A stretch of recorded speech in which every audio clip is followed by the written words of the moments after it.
નમસ્કાર વિદ્યાર્થી મિત્રો, આગામી જીપીએસસીની પરીક્ષા તથા ક્લાસ 1, 2, 3ની પરીક્ષા જે છે એના માટે આપણે બંધારણના મહત્વના પ્રશ્નોની ચર્ચા કરીએ છીએ, જેના ભાગ 5 જે છે એના વિશે આપણે આજે ચર્ચા કરવાની છે. શરૂઆત કરીએ પહેલા પ્રશ્નથી. નાણાં પંચ જે છે એ કેન્દ્ર તરફથી રાજ્યોને અનુદાનની ભલામણ કરે છે, તો એ અનુદાન જે છે એને કેવા પ્રકારનું અનુદાન કહેવાય છે? અહીં આપણને યોજના અનુદાન, વૈધાનિક અનુદાન, પછી વિકાસ અનુદાન અથવા તો થાપણ કે ભંડોળ જે છે એ અનુદાન, તો આમાંથી કયું અનુદાન જે છે એના તરીકે ઓળખવામાં આવે છે? તો અહીંયા આપણો સાચો જવાબ જે છે એ આવશે વૈધાનિક અનુદાન તરીકે તેને ઓળખવામાં આવે છે. થોડી ઘણી આપણે જો નાણાં પંચ વિશે ચર્ચા કરીએ તો એમાં નાણાં પંચ જે છે એ નાણાં પંચમાં એક અધ્યક્ષ અને 4 સભ્યો એવી રીતના કુલ 5 સભ્યો જે છે એ નાણાં પંચમાં હોય છે. એના કાર્યકાળ માટેના પ્રશ્નો જે છે ઘણી વખત પૂછાયેલા છે, જેમાં એનો કાર્યકાળ જે છે એ નિશ્ચિત નથી. રાષ્ટ્રપતિ જે છે એ એની મરજી મુજબ એનો કાર્યકાળ જે છે એ નક્કી કરે છે. સામાન્ય રીતે 5 વર્ષનો હોય છે, પણ જો આપણને ક્વેશ્ચન પૂછાય તો આપણે શું યાદ રાખવાનું? એનો કાર્યકાળ જે છે એ નિશ્ચિત નથી. પછી તો કે આ જે નાણાં પંચ છે એ રાજ્યોને અનુદાનની જે માંગણી કરે છે અથવા તો અનુદાનની ભલામણ કરે છે, આવો ઉલ્લેખ જે છે ને એ 275ના અનુચ્છેદમાં કરેલો છે. એટલે 275નો અનુચ્છેદ જે છે એ બેઠો એ જ છે કે જેમાં નાણાં પંચ જે છે એ કેન્દ્ર તરફથી રાજ્યોને અનુદાનની ભલામણ કરે છે. તો આટલી બાબત જે છે આપણે યાદ રાખવાની. ત્યારબાદ વાત કરીએ આપણે અંગ્રેજી શાસનકાળ દરમિયાન ઘણા કાયદાઓ જે છે એ ઘડવામાં આવ્યા, જેમાં નીચેના પૈકી ભારતમાં કયા કાયદાઓ જે છે એનો હેતુ સંસદીય વહીવટી તંત્ર, એટલે કે અંગ્રેજો દ્વારા એક સંસદ જેવું કાર્ય કરવામાં આવે એની શરૂઆત જે છે એ કયા એક્ટથી શરૂ થઈ હતી? અહીંયા આપણને વિકલ્પ આપ્યા છે. Regulating act 1773, the water act, chartered act છે અહીંયા ચાર્ટર્ડ એક્ટ 1793, પછી તો કે ચાર્ટર્ડ એક્ટ 1853 અને ધ ઇન્ડિયન કાઉન્સિલ એક્ટ 1861. તો અહીં આપણો જવાબ જે છે એ શું આવશે? The chartered act 1853. અહીંયા જોવા જાય ને તો આખું વાક્ય એવી રીતે બને છે કે જેમાં જે ગવર્નર છે, ગવર્નર જનરલ છે, એની પરિષદમાં ટોટલ સભ્ય જે છે ને એ કેટલા હતા? તો 6 સભ્યો હતા. આ 6 સભ્યમાં એક ગવર્નર જનરલ હોય, પછી તો કે એક ભારત સચિવ હોય,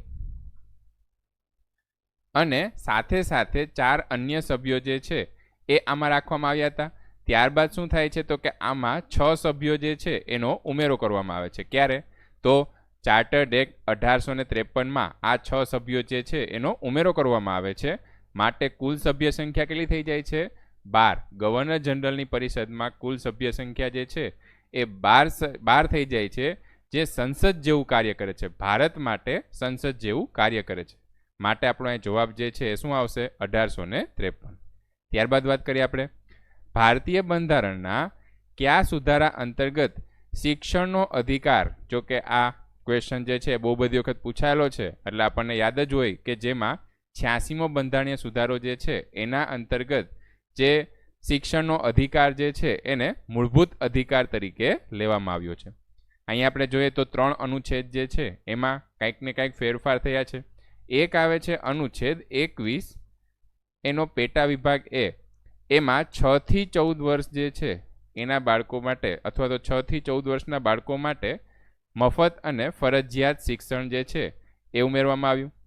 પછી તો કે બીજો એક અનુચ્છેદ યાદ રાખવાનો છે આપણે 45, એમાં પણ ફેરફાર થયો, જેમાં 14 વર્ષ સુધીનું હતું એની જગ્યાએ 6 વર્ષ સુધી જે બાળકો છે એને 6 વર્ષનું ન થાય ત્યાં સુધીમાં તેને પ્રાથમિક સંભાળ જે છે એ પ્રાથમિક સંભાળ રાખવાની જવાબદારી કોના અંતર્ગત હોય છે?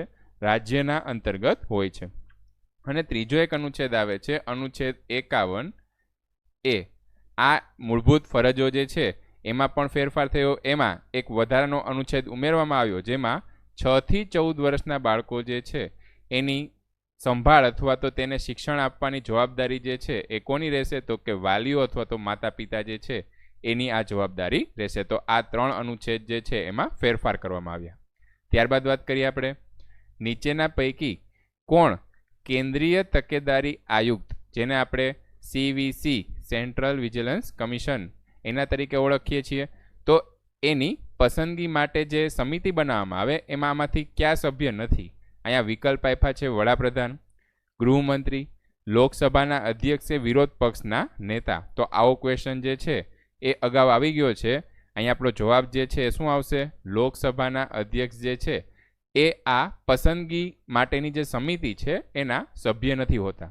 અહીંયા આપણે જો CVCની વાત કરીએ તો ભ્રષ્ટાચારને રોકવા માટે જે સરકારી કર્મચારીઓ છે એના દ્વારા થતા ભ્રષ્ટાચારને રોકવા માટે આ CVC જે છે એની રચના કરવામાં આવે છે. એની સ્થાપનાની વાત કરીએ તો 1964માં એની સ્થાપના થઈ હતી. કઈ સમિતિના અંતર્ગત? તો સંથામન સમિતિ જે છે એના અંતર્ગત આ CVC જે છે એની સ્થાપના થઈ હતી. હાલના CVCના અધ્યક્ષની જો વાત કરીએ તો એ છે સંજય કોઠારી. તો આ વાત કરીએ આપણે CVCની. ત્યારબાદ વાત કરીએ આપણે સંસદની જાહેર હિસાબ સમિતિ જે છે એના વડા તરીકે લોકસભાના વિરોધ પક્ષના સભ્ય જે છે એ હોવાનું કારણ. આમ જોવા જાય તો જાહેર હિસાબ સમિતિ છે ને એમાં સામાન્ય રીતે લોકસભાના જે વિરોધ પક્ષના નેતા હોય ને એ જ પોતે એના અધ્યક્ષ રહેશે. પણ એની નિમણૂકની જો વાત કરીએ ને તો એના માટે યાદ રાખવાનું છે આપણે કે એની નિમણૂક કરશે કોણ? તો લોકસભાના જે સ્પીકર છે એ આ વિરોધ પક્ષના નેતા જે છે એને અધ્યક્ષ તરીકે નિમણૂક કરશે. એટલે ખાસ યાદ રાખવાનું છે આ નિમણૂક જે થાય છે ને એ શું છે? એક પ્રકારની પરંપરા છે કે જે પહેલેથી ચાલતું આવે છે કે જેમાં વિરોધ પક્ષના નેતા જ જે જાહેર હિસાબ સમિતિ અથવા તો એને શું કહેવાય છે? લોકલેખા સમિતિ. આ લોકલેખા સમિતિ કે જાહેર હિસાબ સમિતિ જે છે એના અધ્યક્ષ તરીકે જે વિરોધ પક્ષના નેતા જે છે એ જ રહેશે. પણ એની નિમણૂક જે છે એ કોના દ્વારા થશે? સ્પીકર દ્વારા. જો થોડીક ચર્ચા આપણે જાહેર હિસાબ સમિતિ જે છે એના વિશે કરીએ તો રાજ્યશાસ્ત્રી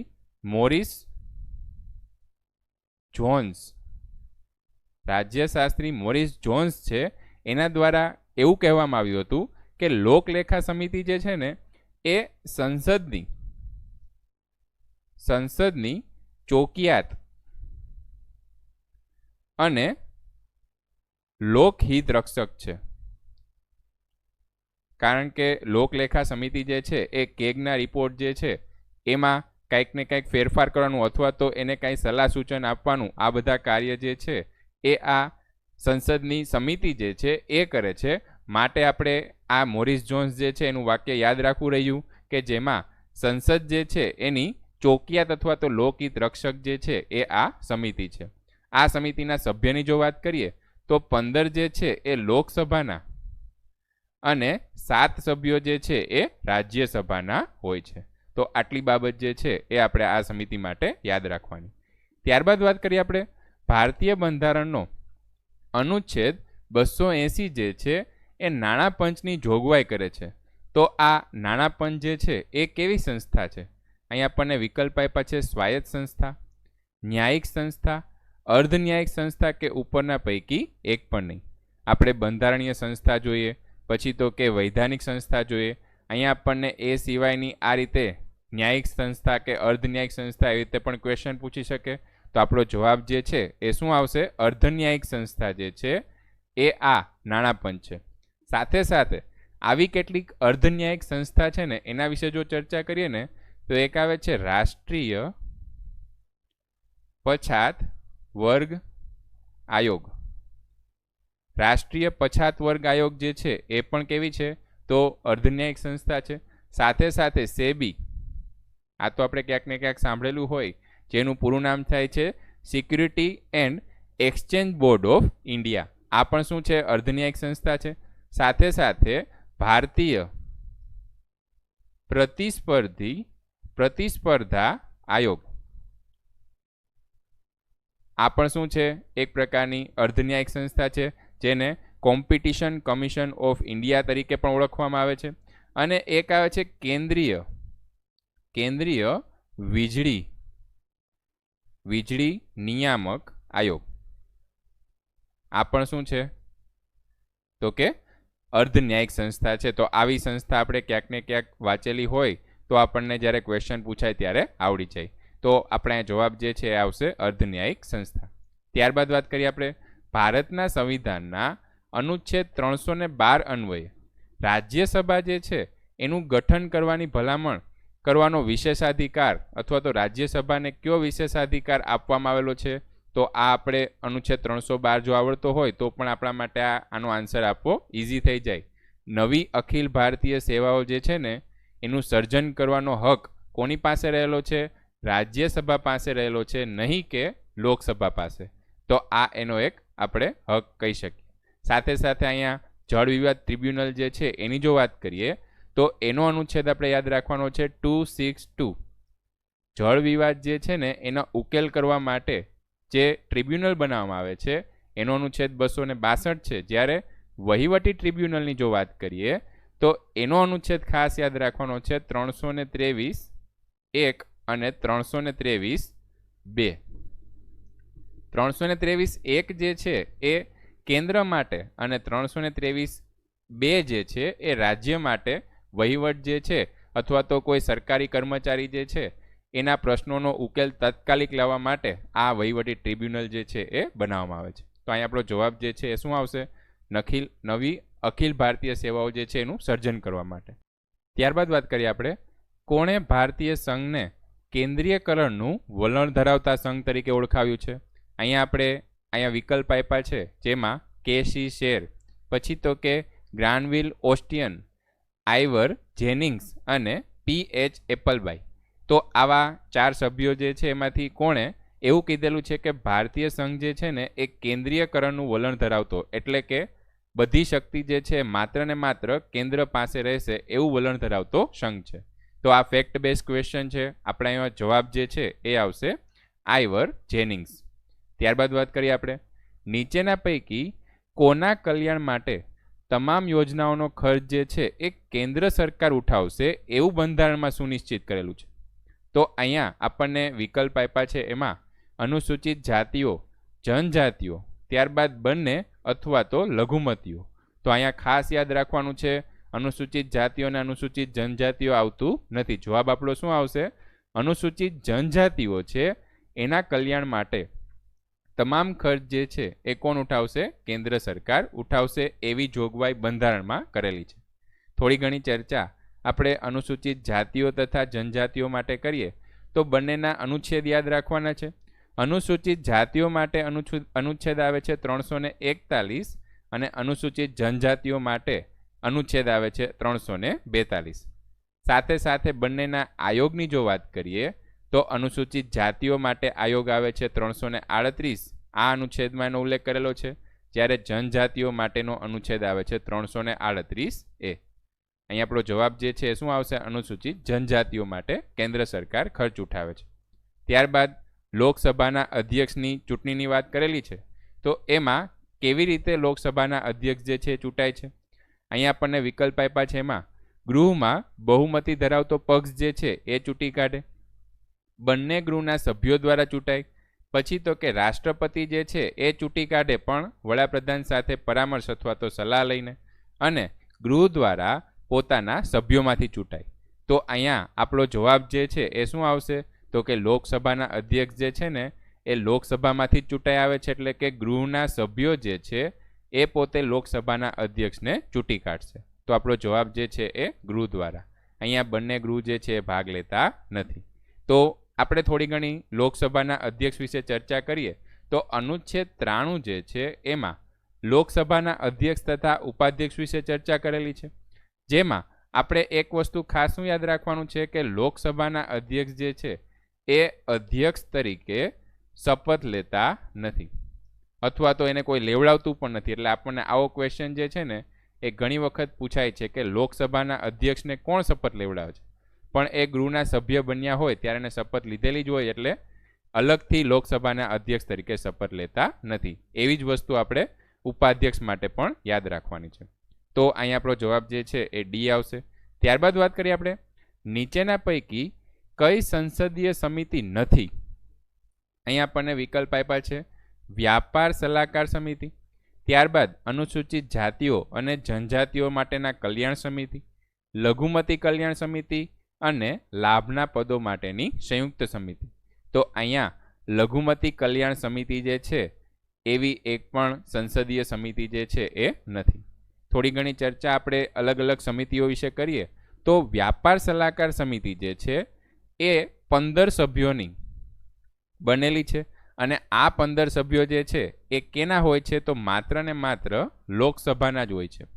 અને આ 15 સભ્યો છે ને એમાં એક સ્પીકર જે છે એ પોતે પણ ઇન્ક્લુડ થઈ જાય છે.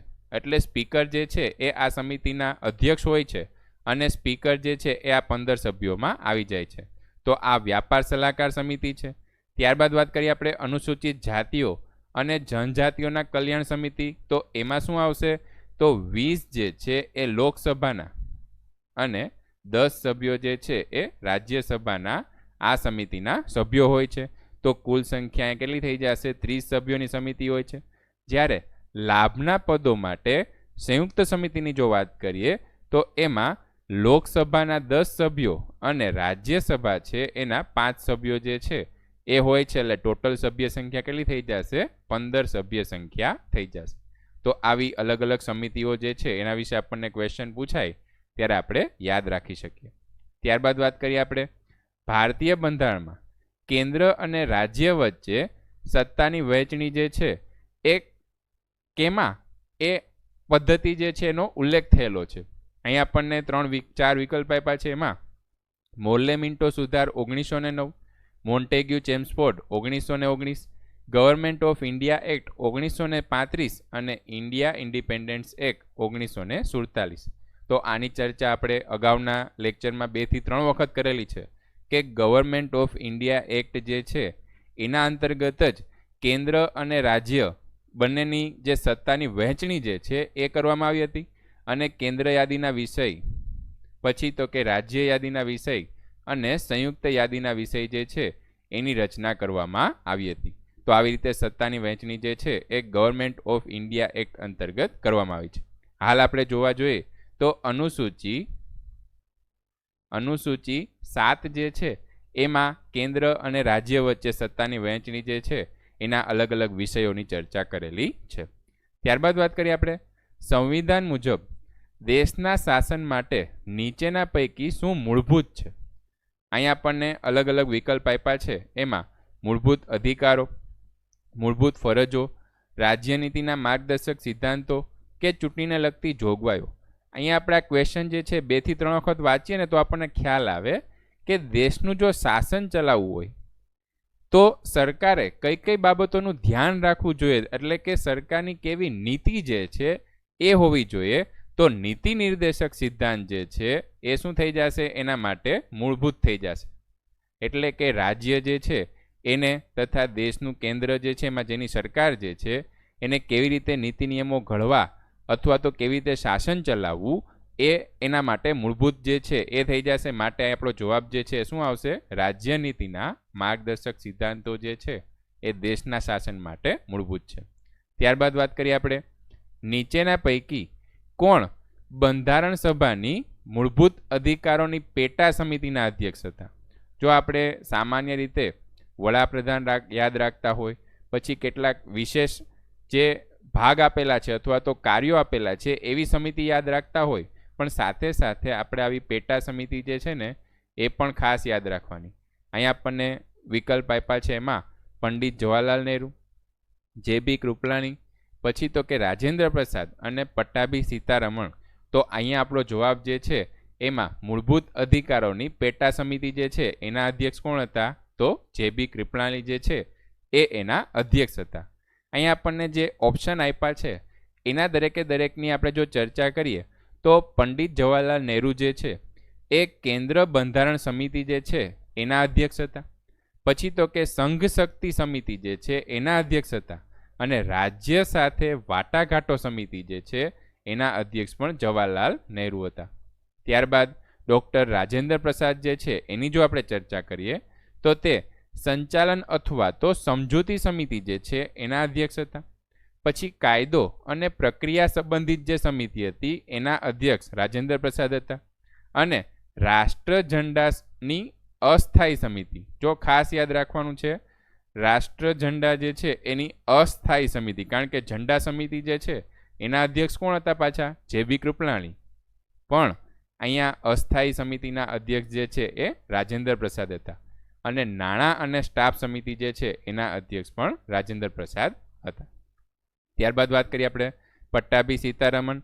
તો ગૃહ સમિતિ તથા ચીફ કમિશનરની પ્રાંતોની સમિતિ જે છે એના અધ્યક્ષ પટ્ટાભી સીતારમણ હતા. ત્યારબાદ એના પછીના પ્રશ્નની જો વાત કરીએ તો નીચેના પૈકી વડાપ્રધાન બનનાર રાજ્યસભાના પ્રથમ સાંસદ કોણ હતા? એટલે કે રાજ્યસભાના સાંસદ હોય અને વડાપ્રધાન બન્યા હોય એવા વ્યક્તિ કોણ હતા? તો અહીંયા લાલ બહાદુર શાસ્ત્રી, ઇન્દિરા ગાંધી, ચરણસિંહ કે મનમોહનસિંહ. તો અહીંયા આપણો જવાબ જે છે એ શું આવશે? ઇન્દિરા ગાંધી જે છે એ રાજ્યસભામાંથી પ્રથમ વડાપ્રધાન બનનાર હતા. અહીંયા આપણે જો દરેકે દરેકના કાર્યકાળની વાત કરીએ તો ઇન્દિરા ગાંધી જે છે એ પોતે 2 વખત વડાપ્રધાન પદ તરીકે રહે છે, જેમાં એક એનો કાર્યકાળ આવે છે 1966થી 1977 અને બીજો કાર્યકાળ 1980થી 1984. ત્યારબાદ લાલ બહાદુર શાસ્ત્રીની જો વાત કરીએ તો એનો કાર્યકાળ જે છે એ 1964થી 1966. ત્યારબાદ ચૌધરી ચરણસિંહની જો વાત કરીએ તો માત્ર ને માત્ર 23 દિવસ સુધી પોતે વડાપ્રધાન પદ તરીકે રહ્યા હતા. પણ એના કાર્યકાળની જો વાત કરીએ તો 1979થી 1980 સુધી એનો કાર્યકાળ હતો. એટલે કે તે પોતે કાર્યકારી વડાપ્રધાન તરીકે પોતે પોતાનો કાર્યકાળ ચાલુ રાખ્યો હતો, પણ આપણે યાદ રાખવાનું છે કે એ માત્ર ને માત્ર 23 દિવસ સુધી જ પોતે વડાપ્રધાન પદ તરીકે રહ્યા હતા. ત્યારબાદ જેને ટેકો આપેલી સરકાર હતી, એટલે કે ઇન્દિરા ગાંધી સરકાર હતી, એને પોતાનો ટેકો ખેંચી લીધો હતો. ત્યારબાદ વાત કરીએ આપણે મનમોહનસિંહ જે છે એનો જે કાર્યકાળ છે વડાપ્રધાન તરીકેનો એ આવે છે 2004થી લઈને 2014. ત્યારબાદ વાત કરીએ આપણે સશસ્ત્ર દળોનો વહીવટ અને કામગીરીને લગતું નિયંત્રણ જે છે એ કોના દ્વારા થાય છે? આમ જોવા જઈએ તો ત્રણેય પાંખના વડા જે છે એ કોણ હોય છે? રાષ્ટ્રપતિ હોય છે. પણ અહીંયા આપણને ક્વેશ્ચન શું પૂછ્યો છે? સશસ્ત્ર દળોનો વહીવટ અને કામગીરીને લગતું નિયંત્રણ. વિકલ્પ આપ્યા છે એમાં રાજકીય બાબતોમાં સંસદીય સમિતિ, રક્ષા મંત્રાલય, થલ સેના, નૌસેના અને વાયુસેનાના અધ્યક્ષ. પણ અહીંયા આપણો જવાબ જે છે એ શું આવશે? રક્ષા મંત્રાલય જે છે એના અંતર્ગત સશસ્ત્ર દળોનો વહીવટ જે છે એ થાય છે. તો અહીં આપણો જવાબ જે છે એ રક્ષા મંત્રાલય આવશે. ત્યારબાદ એના પછી જો વાત કરીએ તો નીચેના પૈકી કયા બંધારણીય સુધારા અંતર્ગત અનુચ્છેદ 54માં ઉલ્લેખિત રાજ્યો જે છે એનો શબ્દને પુનઃ વ્યાખ્યાયિત કરી અને રાષ્ટ્રપતિની ચૂંટણીના મતદાન ક્ષેત્રનો વિસ્તાર કરવામાં આવ્યો હતો? અહીંયા આપણે આનો જવાબ જે છે એની સાથે સાથે કેટલીક બાબતો જે છે એની પણ ચર્ચા કરવાની છે. શું કીધું છે કે રાષ્ટ્રપતિની ચૂંટણી જે છે એમાં કોણ કોણ પોતે ભાગ લે છે? તો એક તો આપણને ખ્યાલ છે કે લોકસભા તથા રાજ્યસભા જે છે એના સભ્યો જે છે એ રાષ્ટ્રપતિની ચૂંટણીમાં ભાગ લે છે. સાથે સાથે શું યાદ રાખવાનું છે? તો કે જે તે રાજ્યની વિધાનસભા જે છે એ પણ આ ચૂંટણીમાં ભાગ લે છે. પણ આ સમયગાળા સુધી, એટલે આપણે જવાબ જે છે શું આવે છે? 70મો બંધારણીય સુધારો 1992. તો 1992 સુધી કેન્દ્ર શાસિત પ્રદેશ જે છે ને એ કેન્દ્ર શાસિત પ્રદેશ જે છે એ પોતે આ ચૂંટણીમાં ભાગ લઈ શકતા નહોતા. પણ 70મો બંધારણીય સુધારામાં એવું દર્શાવવામાં આવ્યું છે કે હવેથી દિલ્હી તથા પુડ્ડુચેરી જે છે કે જેમાં વિધાનસભા છે, હવે તો કાશ્મીર જે છે એ પણ એમાં ઉમેરાઈ જશે. તો જેમાં વિધાનસભા છે એ પણ આ ચૂંટણીમાં ભાગ લઈ શકશે. એટલે આવી ચર્ચા જે છે એ 70મા બંધારણીય સુધારામાં કરેલી છે. તો આપણે અહીંયા શું યાદ રાખવાનું છે કે રાષ્ટ્રપતિની ચૂંટણી માટેનો મતદાન ક્ષેત્ર જે છે એનો વિસ્તાર કરવામાં આવ્યો હતો. ત્યારબાદ વાત કરીએ આપણે ફોજદારી કાયદો અને પ્રક્રિયા વિશેનો સમાવેશ જે છે એ કેમાં કરેલો છે? અહીંયા આપણને 3 અલગ અલગ યાદી આપેલી છે: કેન્દ્ર યાદી, રાજ્ય યાદી અને સમવર્તી યાદી તથા શેષ બાબતો. આમ જોવા જાય તો શેષ બાબતો જે છે ને એ કોનો વિષય હોય છે? હંમેશા કેન્દ્ર યાદીનો વિષય હોય છે. તો ફોજદારીને કાયદો અથવા તો પ્રક્રિયા જે છે એને સમવર્તી યાદી જે છે એમાં એનો સમાવેશ કરેલો છે. આપણો જવાબ અહીંયા આવશે સમવર્તી યાદી. ત્યારબાદ વાત કરીએ આપણે નીચેના પૈકી કઈ સંસ્થાએ ક્રીમી લેયર જે છે એનો ખ્યાલ આપેલો હતો. અહીંયા આપણને વિકલ્પ આપ્યા છે ભારતના રાષ્ટ્રપતિ, ભારતનું ચૂંટણી પંચ, ભારતની સર્વોચ્ચ ન્યાયાલય અથવા તો સર્વોચ્ચ અદાલતે અથવા તો ભારતની સંસદ. તો અહીંયા આપણો જવાબ જે છે એ ક્રીમી લેયર, આપણે નોન ક્રીમી લેયર જે છે એનું સર્ટિફિકેટ જે ઓબીસી એસીમાં આવતા હોય એને આ નોન ક્રીમી લેયરનું સર્ટિફિકેટ કાઢવાનું હોય છે. તો એમાં આપણે ક્યાંક ને ક્યાંક સાંભળેલું હોય અને આ શબ્દ જે છે એનો ખ્યાલ કોણે આપેલો હતો? તો ભારતની સર્વોચ્ચ અદાલત જે છે એને આ શબ્દનો ખ્યાલ આપ્યો હતો. આ ક્વેશ્ચન જે છે એ અગાઉની જીપીએસસી પરીક્ષામાં પૂછાયેલો છે. ત્યારબાદ વાત કરીએ આપણે ભારતના નિયંત્રક અને મહાલેખા પરીક્ષક કયા કાર્ય કરે છે. તો અહીંયા આપણને વિકલ્પ આપ્યા છે, એમાં ઓડિટ કરે છે, પછી તો કે હિસાબી કરે છે, ઓડિટ અને હિસાબી, પછી તો કે હિસાબી, ઓડિટ અને ન્યાય વિષયક. તો આ આપણે સીએજી જે છે એના માટે આપણે અગાઉ એક ચર્ચા કરી હતી કે જે ભારતની સંચિત નિધિ છે એના રખેવાળ કૂતરા તરીકે કામ કરે છે. તો એનું કાર્ય જે છે એ શું છે? અહીંયા ખાસ યાદ રાખવાનું છે, માત્ર ને માત્ર ઓડિટ કરવાનું. હિસાબી કાર્ય જે છે એ આ સીએજી દ્વારા કરવામાં આવતા નથી. જે ગિરીશચંદ્ર મુર્મુ જે છે, GC મુર્મુ જે છે એ હાલના સીએજી તરીકે કાર્ય કરે છે. સીએજી જે છે એના પગાર ભથ્થાની જો વાત કરીએ તો એ આવે છે 2,50,000 એનો પગાર હોય છે. તથા એના કાર્યકાળની જો વાત કરીએ તો 6 વર્ષ અને 65 વર્ષ એ બંનેમાંથી જે પહેલાં પૂરું થાય એ એનો કાર્યકાળ હોય છે. તો આ વાત કરીએ આપણે 100મા પ્રશ્નની. હાલ આપણે આટલું રાખીએ છીએ. જો તમને આ વિડીયો ગમ્યો હોય તો તેને લાઈક કરજો, તમારા મિત્રો સાથે શેર કરજો. આભાર.